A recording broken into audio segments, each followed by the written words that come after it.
How's it going, guys? This is my first vid on the Camping Chrono channel. This is just a quick review video I wanted to make on the Pagani Design 1790 dress watch. The only reason I'm making this quick review here is because I haven't really seen any sort of videos online about this guy in particular, maybe like one YouTube video. But that's it as far as I know currently, and as you know, the online review listings like AliExpress and whatnot are quite remarkably poor. They're always blurry and what have you, out of focus. So just wanted to make this review so you could get a little bit of a better idea of how this watch looks and feels like. I'll try to do it as much justice as I can with my iPhone here. So yeah, let's just get into it. I managed to get this guy for a pretty good deal. I'm gonna say 65 Canadian. I'll list all of the other conversion prices just so you can see that this watch is very well priced. This is my first Pagani Design watches, but I have bought one other watch from AliExpress, this Militato guy, and I've really been pleased with it. So I'm expecting similar value for money with this guy. Straight out of the box, it comes completely wrapped in a bunch of stickers and just sort of these plastic coverings. But up close, it has a pretty solid finishing to it, as you can see with the light. As you can see with the case here, it's high brush finishing on the bezel here with a pretty standard finishing on the edge there. Speaking out of the box, this is the box that it came with. Pretty standard. But as I mentioned, this is my first Pagani just because I wanted to test this brand out. A lot of people have been talking about it, so figured to give it a shot. Magnetic closing, the watch inside, leather sheath, the watch is obviously in there. And then inside the foam, you get the classic end links, warranty card that's not signed, and then just user manual. Pretty standard stuff. They also gave me a little link change tool, but that's pretty standard. But at the end of the day, we're here for the watch, not the box. Looking closer at the dial, you've got this beautiful dark blue finished grain-like dial that almost sort of comes across as like a textured sandpaper, which is really nice to see. You've got obviously the patinaed hour markers and minute, seconds, hands with the hour marker as well.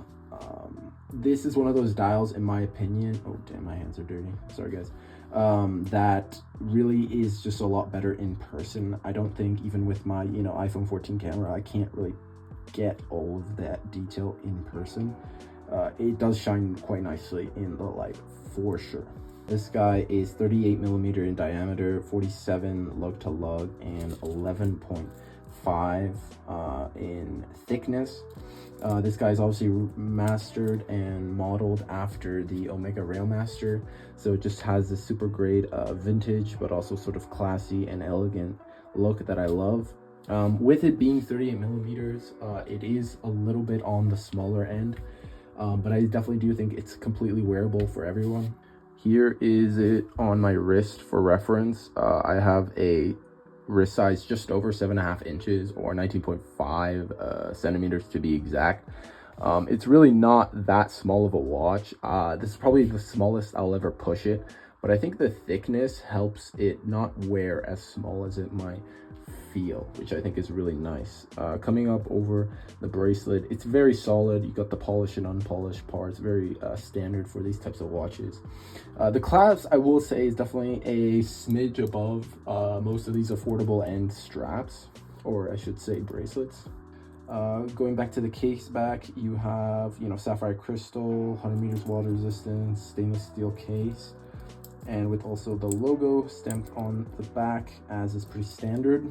The loom is pretty standard in terms of duration and strength, although what is nice is that they made it two different colors. So the Arabic numerals are blue, whereas the hour markers remaining are all green, which is cool to see. It's something that they didn't need to do, but it's quite nice.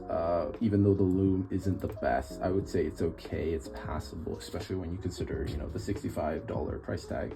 Having a sapphire crystal on a watch like this really makes you think about the other guys in the watch industry who, for a similar, if not double the price of this, can't put sapphire on their watches. This is a Seiko dive watch, and this apparently does not come with a sapphire crystal for the price, which is unfortunate. Obviously there's some caveats. There are some cases where, you know, sapphire isn't always the best, but for the price that you're paying, you know, almost double, triple the price of this, it just sucks that, you know, this can have it, but this can't, unfortunately.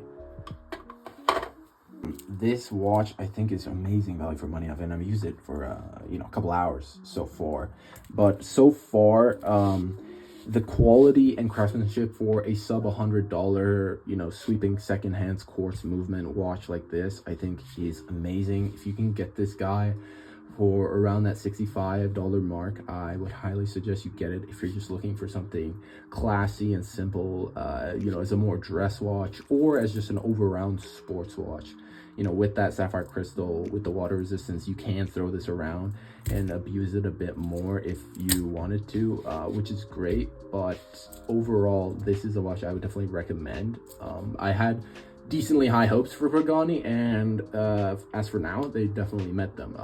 Who knows down the line how this watch will perform. You know, perhaps I'll do a, you know, week-long or a month-long sort of check-back review where I'll sort of detail a little bit more just about this watch and, you know, how I've been dealing with it so far, if it's held up longer term or not. But so far, yeah, it's amazing. All right, anyways, thanks guys for watching. See you guys in the next one.